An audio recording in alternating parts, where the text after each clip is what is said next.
Hello students, welcome on my YouTube channel. आज हम कक्षा 9 के चैप्टर फर्स्ट क्या है संख्या पद्धति, उसके जो इम्पोर्टेंट नोट्स है जो मैंने खुद ने किताब से बनाए आपके, तो उस पर आज हम चर्चा करेंगे।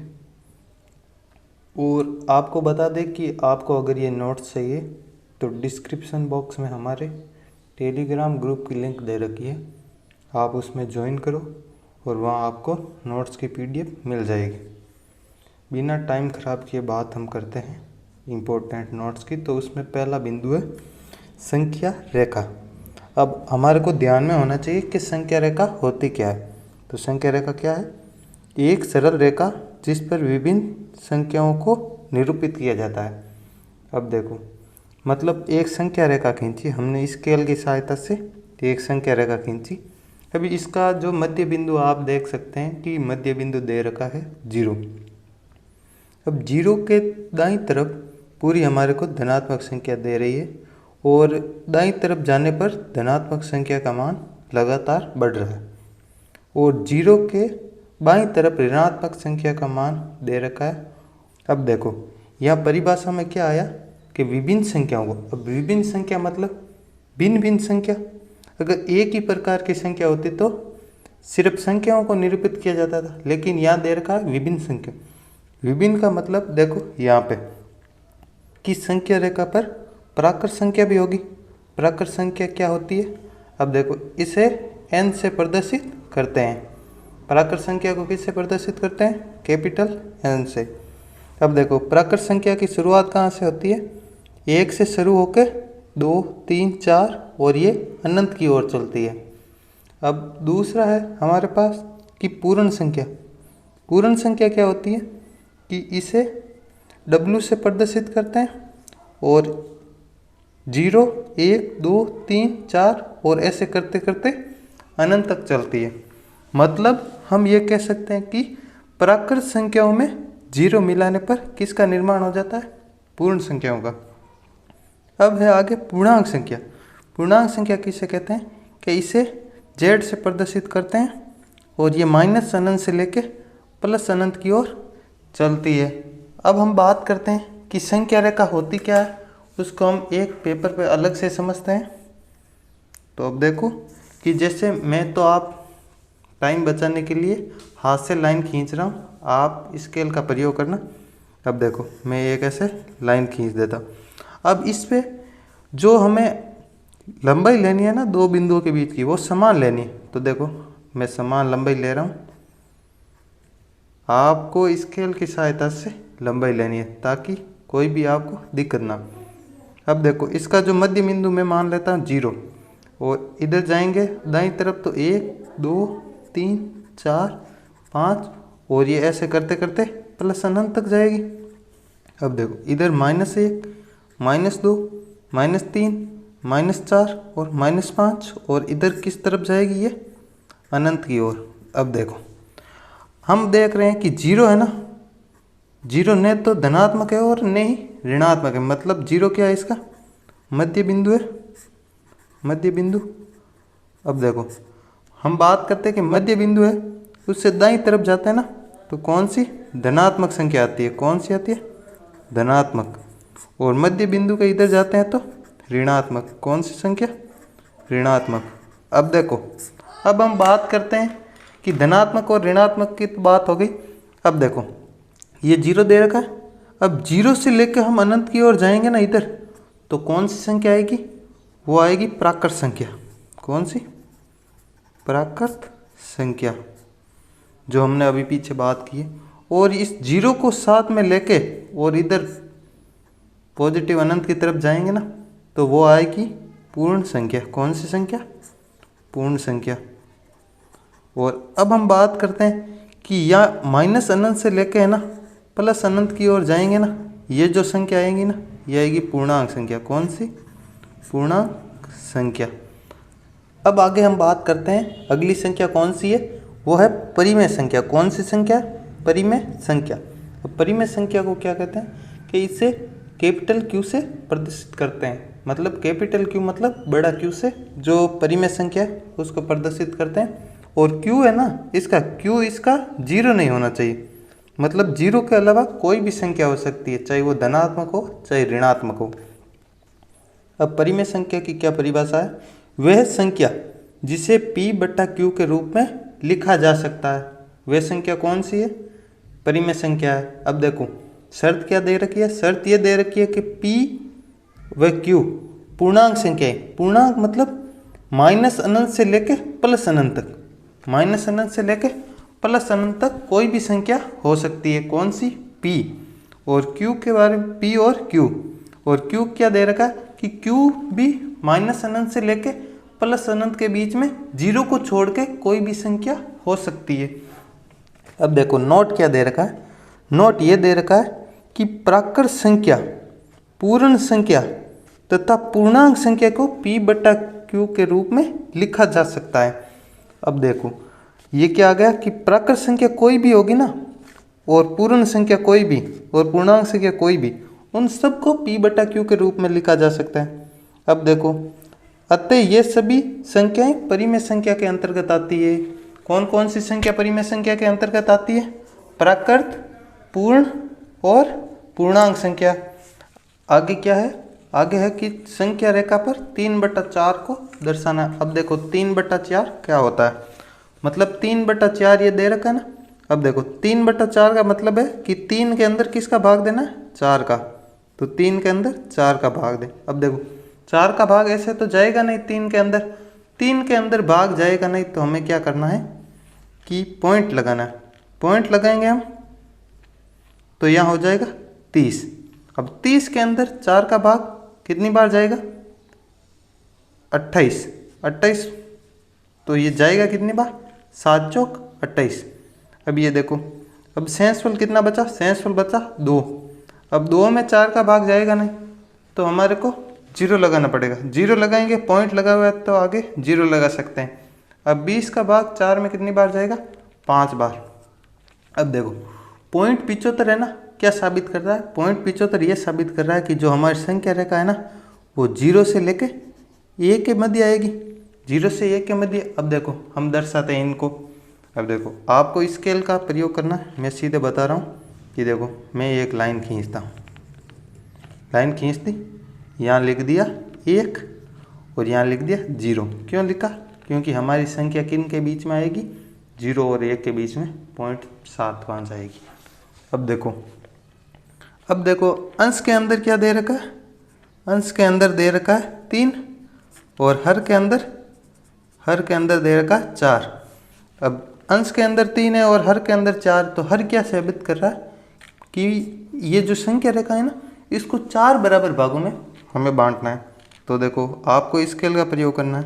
1 भाग, 2 भाग, 3 भाग, 4 भाग हो गया। अब देखो यहाँ लिख देते हैं हम 0/4। अब देखो यहाँ है ना, हमारे को 4 लिखना है पहले। अब देखो यहाँ लिख दिया 1/4, यहाँ लिख दिया 2/4, यहाँ पर लिख दिया 3/4 और 4/4। 4/4 क्या होता है?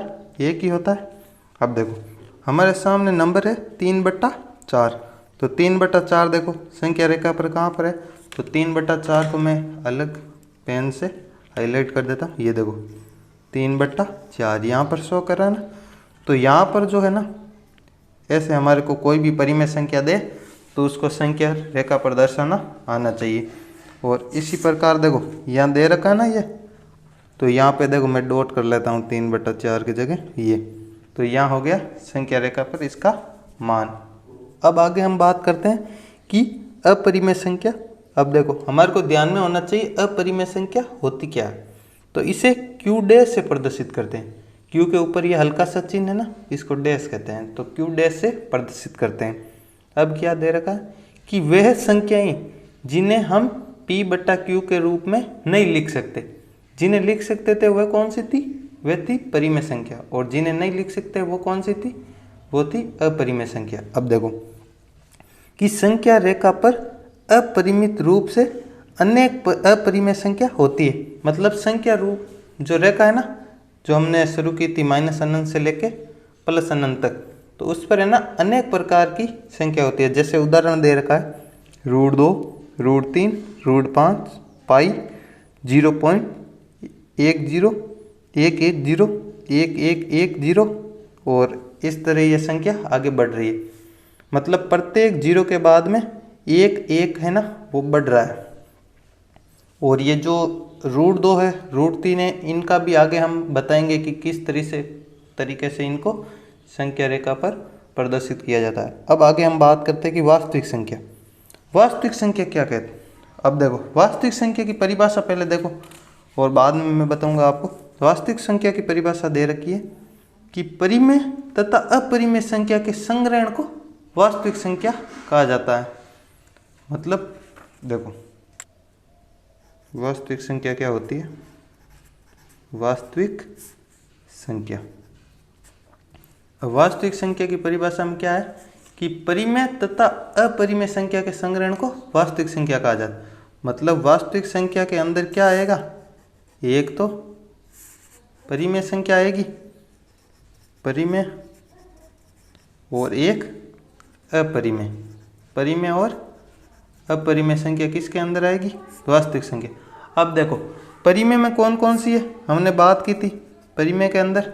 परिमेय में एक तो है प्राकृत संख्या, प्राकृत संख्या, दूसरी है पूर्ण संख्या और तीसरी है पूर्णांक संख्या। अब आपको पता है प्राकृत संख्या कहाँ से शुरू होती है, तो आप बताएंगे 1 से लेके अनंत तक, पूर्ण संख्या 0 से लेके अनंत तक, और पूर्णांक संख्या -अनंत से लेके +अनंत तक। अब देखो अपरिमेय संख्या में, अपरिमेय संख्या में देखो हम बात करते हैं √2 हो गया, √3 हो गया, √5 हो गया, पाई हो गया। ऐसा है ना, इन संख्याओं को अपरिमेय संख्या में शामिल किया जाता है। अब देखो √2 का मान क्या होता है? 1.141 और ये आगे बढ़ता जाएगा, मतलब ख़त्म नहीं होगा। और √3 का मान हम ले तो कितना है? 1.732, ये आगे बढ़ता जाएगा, मतलब इसका अंत नहीं होगा। अब आगे हम बात करते हैं परिमेय और अपरिमेय हो गई। अब इन पे सवाल कैसे पूछा जाता है मैं आपको बताता हूँ। जैसे हमारे को पूछेंगे कि प्रत्येक परिमेय संख्या वास्तविक संख्या होती है, हाँ या ना, तो हमारे को क्या बताना है कि सही है, ये सत्य है कि प्रत्येक परिमेय संख्या क्या होती है? वास्तविक। बाद में पूछेंगे प्रत्येक अपरिमेय संख्या है वो भी वास्तविक संख्या होती है, तो वो भी कथन क्या है? सत्य है। प्रत्येक परिमेय और प्रत्येक अपरिमेय संख्या कौन सी होती है? वास्तविक संख्या।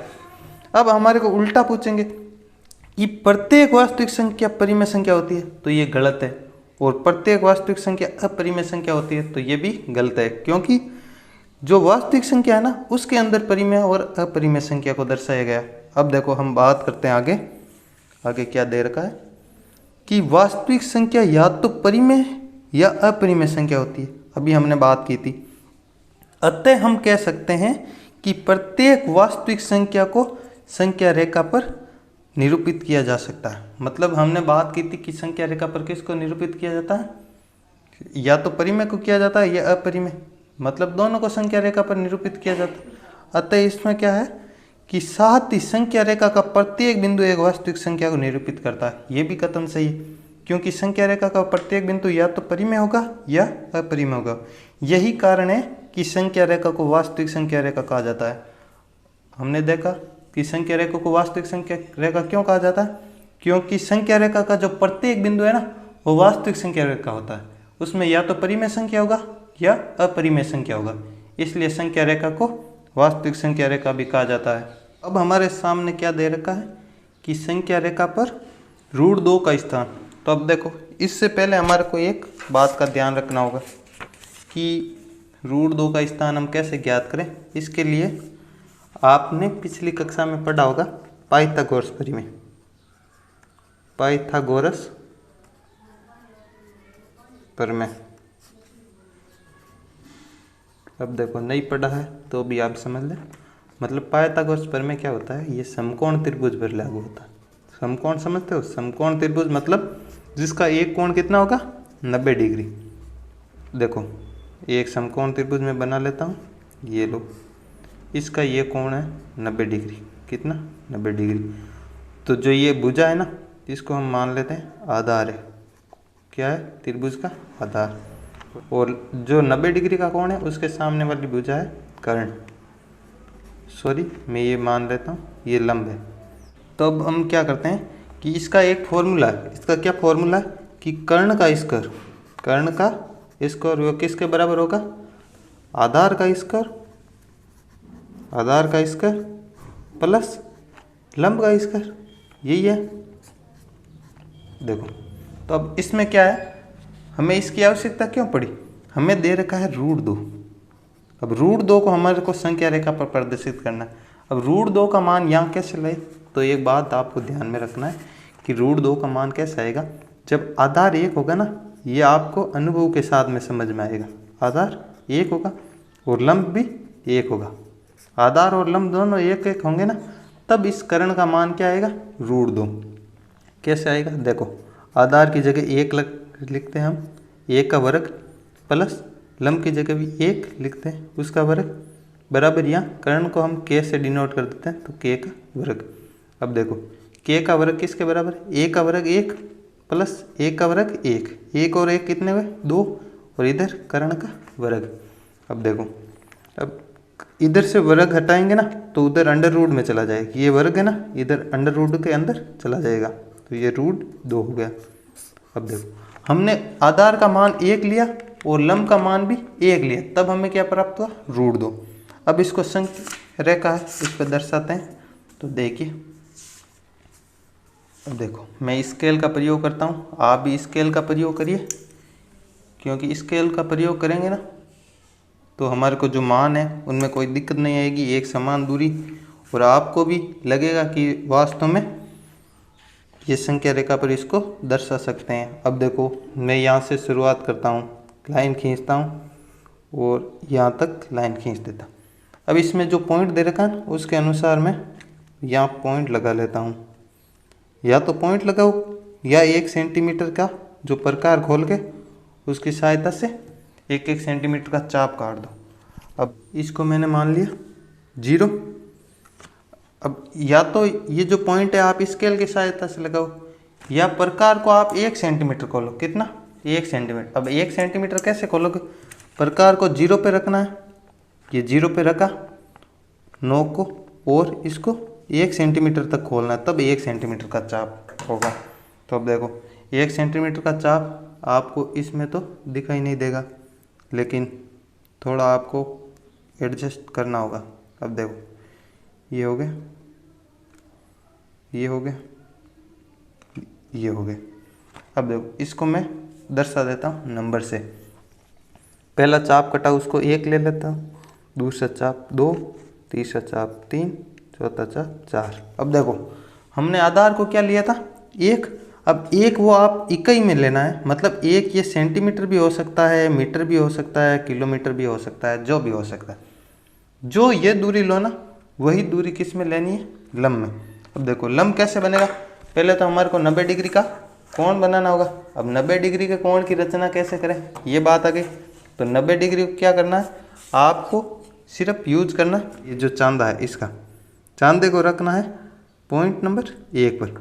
पॉइंट नंबर 1 पर रखा, और अब देखो, यहाँ दाईं ओर से संख्या रेखा इधर बढ़ रही है ना, तो इधर ओर से 90 कहाँ है? ये रहा 90। तो इस पर डॉट कर देना और इसको मिला देना। ये देखो, पूरा लंबा इतना नहीं खींचना है, ये मिला दिया। अब देखो, अब हमारे को लंब कितना लेना था? लंब भी 1 इकाई लेना था, तो मैंने प्रकार को बिल्कुल नहीं हिलाया। आप देख सकते हैं ये बराबर आ रहा है चाप, और इधर ही एक चाप काट देते हैं। ये लो, ये हो गया। अब देखो, अब जो इन बिंदु है ना, ये इसको मैं B दे देता हूँ नाम, और इसको A दे देता हूँ। अब देखो, B को O से मिला देना। B को किस से मिला देना? O समझो या 0 समझो, किसकी सहायता से? आप चाहे स्केल हो चाहे प्रकार हो, किसी की सहायता से B को O से मिला देना। ये देखो, मैं मिला देता हूँ। अब देखो, अब हमारे को ये जो दूरी प्राप्त हुई ना, ये कितनी है? ये है √2। कितनी है? √2। ये कितनी थी? ये 1 थी, ये भी 1 थी, तो हमारे को कितनी प्राप्त हुई? √2। अब √2 को संख्या रेखा पे कैसे दर्शाना है? तो देखो, प्रकार की नोक को O बिंदु पे रखना है, और कितना खोलना है, जितने इस दूरी की ये जो कर्ण है ना इसकी लंबाई इसके बराबर प्रकार को खोलना है। प्रकार को खोल के हमारे को क्या करना है, इस चाप है ना इसको घुमा देना है। ये देखो ये चाप को घुमा दिया ना, ये जो चाप है ना जहाँ पर ये दर्शाता है ना संख्या रेखा को काटता है इस बिंदु को, ये बिंदु कौन सा है, √2। कौन सा है, √2। इस प्रकार √2 का हो गया। अब देखो हमने कैसे रचना की उसकी हम बात करते हैं। ये देखो चित्र, यहाँ √2 का मान भी दे रखा है, √2 का मान 1.141 और इधर में पाइथागोरस प्रमेय का वो बताया वो आपको दे रखा है। और अब देखो रचना क्या की कि सर्वप्रथम हमने एक संख्या रेखा बनाई थी, ये देखो बनी हुई है। अब संख्या रेखा पर बिंदु O एक यूनिट OA लिया। अब बिंदु O है और इसका एक यूनिट कितना है, ये रहा OA लिया। इस बिंदु को क्या कहा, OA। अब देखो एक से चांदे की सहायता से 90 डिग्री के कोण की रचना की। जो ये बिंदु A था ना, A से कितने 90 डिग्री की रचना की। अब देखो बिंदु A से एक यूनिट का चाप की सहायता से काटा और B नाम दिया। अब देखो एक यूनिट ये था तो एक यूनिट ही ये लिया और चाप काटा और उसको क्या नाम दिया, B। अब देखो अब B को A से मिलाया, B को O से मिला दिया, B को O से मिलाया। अब जो OB दूरी है ना उसका चाप है ना O के जो प्रकार का नोक है उसको O पे रख के संख्या रेखा पर काटा और जहाँ चाप कटा उस बिंदु को P अंकित किया। मतलब ये जो बिंदु P है ना यही हमारा क्या है, √2 का मान है। अब देखो अब ये दे रखा है कि संख्या रेखा पर √3 का स्थान कहाँ होगा। अब √3 का स्थान हमारे को दर्शाना है तो पहले तो हमें पता होना चाहिए कि √3 प्राप्त कैसे होगा। अब देखो वापस हम आते हैं हमारे बिंदु पे, वो √3 हमें क्या ज्ञात करना है, √3। तो वही पाइथागोरस प्रमेय, कौन सा, पाइथागोरस वाला, पाइथागोरस प्रमेय। पाइथागोरस प्रमेय में क्या है कि कर्ण का स्क्वायर बराबर लंब स्क्वायर प्लस आधार स्क्वायर। अब देखो इसमें क्या होगा कि √3 हमें चाहिए ना, लंब को मान लेते हैं 1 का वर्ग और प्लस में √2 है उसको आधार या। अब देखो 1 का वर्ग 1 और √2 का वर्ग, ये जो घात है इस अंडर रूट से कट जाएगी और 2 हो जाएगा और इधर कर्ण का स्क्वायर चल रहा है। अब देखो 3 बराबर कर्ण का स्क्वायर और कर्ण बराबर कितना आ गया, √3। कितना आ गया, √3। अब देखो मतलब हमें क्या लेना है कि या तो आधार लो या लंब लो, इसको तो लेना है √2 और बाद के अंदर जो है उसको 1 इकाई लेना है। अब देखो ये हमने रचना किसकी की थी, √2 की। अब देखो √2 ये दे रखा है, √2 क्या दे रखा है, ये आधार है और हमें चाहिए लंब। आपको क्या करना है, शुरुआत से स्टार्ट करना है ताकि आप जो यहाँ पढ़े ना उसको थोड़ा प्रैक्टिस करेंगे तो सीख पाएंगे। अब देखो अब आगे हम बात करते हैं कि √3 का स्थान कैसे। तो वही बात, √2 आधार हो गया और यहाँ 1 है आधार। तो अब देखो यहाँ पे 90 डिग्री का कोण बनाना है और 90 डिग्री का कोण जो बनेगा ना, ये देखो 90 डिग्री का कोण है यहाँ बन रहा है और इसको मैं मिला देता हूँ। ये देखो थोड़ा ही मिलाना है, ज़्यादा बड़ा नहीं करना। अब हमें एक जो इकाई है ना उसका चाप लेना। अब एक इकाई का चाप मैं ले लेता हूँ स्केल की सहायता से। ये लो एक इकाई का चाप ले लिया और वो चाप काट देना। अब देखो इस बिंदु पे B बिंदु पे मैंने रखा और ये एक इकाई का चाप काट दिया। अब ये जो चाप कटा है ना उसको हमें क्या करना है, उसको स्केल या चांदे की सहायता से बिंदु O बिंदु पर मिला देना है। ये जो बिंदु O है ना इस पे मिला दिया। ये देखो अब ये जो दूरी है ना जो हमें प्राप्त हुई है, बिंदु O पे प्रकार रखना है और जहाँ चाप कटा ना उस तक खोलना है प्रकार को। ये खोल दिया, ये देख सकते हैं आप, खोल दिया। अब ये जो है ना एक हमें चाप काटना है। तो चाप के लिए क्या करना होगा, यहाँ एक चाप काटना होगा। ये देखो ये जो चाप कटा ना इस बिंदु पे, ये आप देख सकते हैं ये जो चाप कटा है वो कहाँ पे कटा है, √3 पे। तो √3 का मान क्या होता है, 1.732 ऐसा करके आगे चलता रहता है।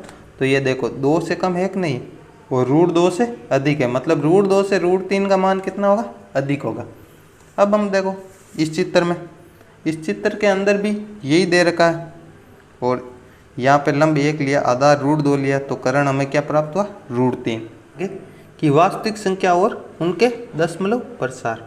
अब हमें ध्यान में होना चाहिए, पहले तो देखो क्या दे रखा है उसको पढ़ते हैं। परिमेय तथा अपरिमेय संख्याओं को ठीक से समझने के लिए हमें वास्तविक संख्याओं के दशमलव प्रसार को समझना होगा। ऐसा क्यों? क्योंकि वास्तविक संख्या क्या होती है? परिमेय संख्या और अपरिमेय संख्या दोनों का मिलान क्या होता है? वास्तविक संख्या। अब देखो ये दशमलव प्रकार है वो 3 प्रकार से होता है। क्या कौन कौन से? पहला है 7 दशमलव, दूसरा अनवसानी आवर्ती और तीसरा अनवसानी अनावर्ती। अब देखो इस प्रकार हमने डिवीजन कर दिया इनका, कितने प्रकार में? 2 प्रकार में किया, पहले शांत और अशांत। अब देखो शांत क्या होता है और अशांत क्या होता है हम बात करते हैं। अब देखो शांत में क्या दे रखा कि 7/8 का हमने भाग दिया और देखो 0.875 ये दे रखा है और यहाँ जो भाग है वो दिया वो दे रखा है। अब मतलब भाग हमें पूरा पूरा जाता है, पूरा पूरा भाग जाता है और पीछे शेष पर 0 बचता है, तो उस प्रकार के दशमलव को क्या कहेंगे हम? शांत दशमलव प्रसार। दूसरा देखो अशांत दशमलव प्रसार, उसमें एक तो आवर्ती है और एक अनावर्ती है। आवर्ती में क्या दे रखा है कि 10/3 मतलब 10 में हमने 3 का भाग दिया तो ये भाग 3.3333 ऐसा करके चलता गया। ये देखो भाग दे रखा है और इसको आपको समझना है और मैं भी बता दूंगा। जो अशांत है ना उसमें दे रखा है अनावर्ती वाला, तो अनावर्ती में क्या है? √2, √3, √5, पाई और ई। जैसे मैं देता हूँ 10 के अंदर 3 का भाग, ये आवर्ती वाला है, तो 10 के अंदर 3 का भाग दिया, कितनी बार गया? 3 बार। क्या आया? 9। अब देखो शेषफल बचा, 10 में से 9 गया 1, 1 के अंदर भाग जाता नहीं तो हमने पॉइंट का यूज़ किया और यहाँ 0 लगाए। अब इसके अंदर 9 और शेषफल 1, वापस ये कितनी बार गया? 3 बार, वापस 0 उतारा, कितनी बार जाएगा? 3 बार। क्या आएगा? 9 और 1, और ऐसे भाग यह है चलता जाएगा। तो ये क्या है कि 3 की बार बार आवर्ती हो रही है ना, ये ख़त्म ही नहीं होगा भाग, ऐसे 3.333 ऐसे करके जाता जाएगा। अब देखो अब आगे कि शांत वाले में देखो, शांत वाले में मैं कोई भी ले लेता हूँ, जैसे 7/8 ये ले रखा है, इसको भी समझ लो, मतलब 7 के अंदर 8 का भाग। अब देखो 8 का भाग जाएगा क्या? नहीं जाएगा, तो हमने पॉइंट करना पड़ेगा। अब पॉइंट करेंगे तो यहाँ 0 आ जाएगा। 70 के अंदर 64 कितनी बार जाएगा? 8 बार। 8 × 8 64। शेषफल क्या बचा? 6 बचा। देखो 6 में जाएगा? नहीं जाएगा, तो पॉइंट तो लगा हुआ है, 0 लगाते हैं और 6 में कितनी बार जाएगा? 8 × 7 56, कितनी बार? 7 बार। अब देखो 56, शेषफल कितना बचा? 4 और 0 लगाएंगे, वापस भाग देंगे तो 5 बार। 8 × 5 40 और ये घटाएंगे तो कितना आएगा? 0। अब देखो ये हो गया। करते हैं ये नोट क्या लिखा है? नोट ये लिखा है कि एक परिमेय संख्या है ना, परिमेय संख्या जिसको P/Q के रूप में लिख सकते हैं, उसका दशमलव प्रसार या तो शांत होता है या अनवसानी आवर्ती होता है, क्योंकि हम इन्हें P/Q के रूप में लिख सकते हैं, ये बात है। और दूसरा क्या दे रखा है कि एक अपरिमेय संख्या का दशमलव प्रसार वो क्या होगा? अनवसानी अनावर्ती वाला होता है, क्योंकि इन्हें हम P/Q के रूप में नहीं लिख सकते। देखो अब आगे क्या है कि अनवसानी आवर्ती है ना, मतलब अनवसानी आवर्ती का जो प्रसार है उसको हम P/Q के रूप में लिखना सीखेंगे। तो जो पहले वाला उदाहरण है ना, ये तो शांत दशमलव प्रसार का है, मतलब जो है ना शेषफल इसमें क्या है? भाग आगे तक जा नहीं रहा है, मतलब शेषफल 0 आ गया होगा। अब देखो कैसे देते हैं हम। अब यहाँ दे रखा है कि 3.14267 ये दे रखा है, मतलब कितने पॉइंट के बाद कितने अंक है? पॉइंट के बाद 1 2 3 4 5 6 अंक है, मतलब 3 1 4 2 6 7 और 8, कितने 0 लगाएंगे हम बट्टा में? कितने अंक है? 6 अंक है, तो 1 2 3 4 5 6 और ये देखो इसको P/Q के रूप में हमने लिख दिया। अब देखो अब आगे क्या है? अब आगे दे रखा है 0.333 और ये आगे चल रहा है, मतलब 3 के ऊपर बार दे दिया और इसको P बट्टा Q के रूप में लिखना है। तो अब देखो P बट्टा Q के रूप में कैसे लिखेंगे, 0.33333 ऐसे करके आगे चलता जाएगा। अब इसको कैसे लिखेंगे, देखो पहले तो हमको x के बराबर इसको मान ले, माना x बराबर क्या है 0.333 ऐसे करके चलता जाएगा। अब देखो मतलब ये जो दे रखा है ना, इसको हम समीकरण 1 दे देते, समीकरण 1 दे दिया। अब इसके दोनों पक्ष है ना, बायां पक्ष और दायां पक्ष, इनको 10 से गुणा करने पर, 10 से गुणा करना। अब 10 से गुणा करेंगे तो 10 है ना गुणा x और 10 गुणा 0.333 आगे चलता जाएगा। अब देखो 10 को 1 से गुणा किया गया 10x, और इसको 10 से जब गुणा करेंगे ना तो ये पॉइंट है ना इधर खिसक जाएगा, तो ये क्या बन जाएगा 3.33 और ये आगे चलता जाएगा। अब इसको दे देते हैं समीकरण नंबर 2।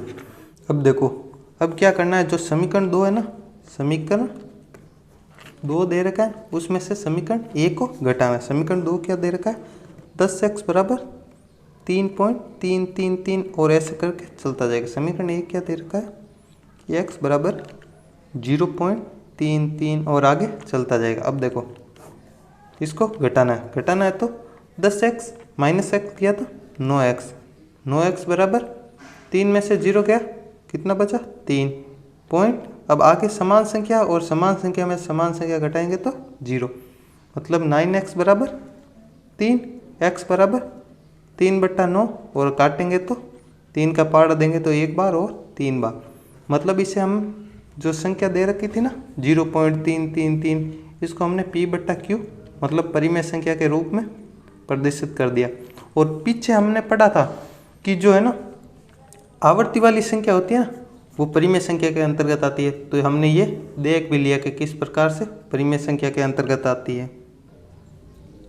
अब देखो वास्तविक संख्याओं पर संक्रियाएं दे रखी है, और संक्रियाएं क्या क्या है कि जो परिमेय संख्या है ना उसमें या तो अपरिमेय संख्या जोड़ो या घटाओ, परिणाम में हमें क्या प्राप्त होगा, परिणाम में हमेशा अपरिमेय संख्या प्राप्त होगी। और आगे क्या दे रखा है कि जो परिमेय संख्या है ना उसमें अपरिमेय संख्या का गुणा करो या भाग दो और हमें क्या प्राप्त होगी अपरिमेय संख्या।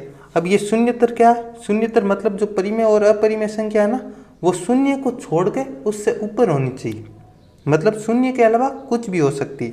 आगे क्या पॉइंट है कि यदि हम दो अपरिमेय संख्याओं को जोड़े, घटाएं, गुणा करें या भाग दें तो हमें परिणाम में क्या प्राप्त होगा, परिणाम में परिमेय भी हो सकती है और अपरिमेय भी हो सकती है। इसकी भी चर्चा हम आगे क्लास में करेंगे। अब देखो वर्गमूलों से संबंधित सर्व समीकरण दे रखी है, मतलब कि वर्गमूल के अंदर जो है ना कोई संख्या होगी उसको किस प्रकार से हम प्रदर्शित करेंगे, उसको जानने के लिए हमारे को देखो यहाँ दे रखा है root A B, under root के अंदर ए गुणा बी दे रखा है, तो इसको क्या है कि अंडर रूट ए के ऊपर भी है और बी के ऊपर भी है, मतलब हम इसको लिख सकते हैं कि रूट ए गुणा रूट बी। अब आगे वाला देखो अंडर रूट के अंदर ए अपॉन बी दे रखा है, मतलब भाग के अंदर है, तो हम देख सकते हैं कि अंडर रूट ए पर भी है और अंडर रूट बी पर भी है, इस प्रकार से लिख सकते हैं। तीसरा भी देखो, तीसरे में क्या है आपको समझने की आवश्यकता है, ऐसे आप देखेंगे ना तो आप समझ नहीं पाएंगे कि आया कैसे, तो इसके लिए मैं एक अलग पेपर पे ये सोल्व करता हूँ। क्या दे रखा है root A plus root B ये दे रखा है और इसका गुणा दे रखा है रूट ए माइनस रूट बी। अब देखो एक सर्व समीका होती है ए प्लस बी गुणा ए माइनस बी, ये सर्व समीका सॉल्व करते हैं तो क्या आता है ए का स्क्वायर माइनस बी का स्क्वायर। अब देखो यहाँ ए क्या है, ए है रूट, रूट के अंदर ए, तो रूट के अंदर ए उसका करते हैं हम वर्ग, माइनस बी क्या है रूट के अंदर बी और उसका करते हैं वर्ग, वर्ग से अंडर रूट हट गया, वर्ग से अंडर रूट गया, हमें क्या प्राप्त हुआ ए माइनस बी, और यहाँ पर भी क्या दे रखा ए माइनस बी। अब देखो आगे वाला, आगे वाला क्या दे रखा है root A plus root B, और आगे दे रखा है root C plus root D. अब इसमें क्या है, इसमें माइनस का चिन्ह तो है ना, एक प्लस का है और दूसरा भी प्लस का, इसलिए क्या करना होगा पहले तो रूट ए को इस रूट सी से गुणा करो, फिर रूट ए को रूट डी से गुणा करो, अब फिर रूट बी को रूट सी से गुणा करो, फिर रूट बी को रूट डी से गुणा करो। देखो हम गुणा कराते हैं, रूट ए को रूट सी से करवाते हैं तो रूट ए गुणा रूट सी, प्लस का चिन्ह है। फिर रूट ए का हम गुणा करवाते हैं किसके साथ, रूट डी के साथ, रूट डी के साथ, प्लस का चिन्ह है। फिर रूट बी का गुणा करवाते हैं किसके साथ, रूट सी के साथ, फिर प्लस का चिन्ह।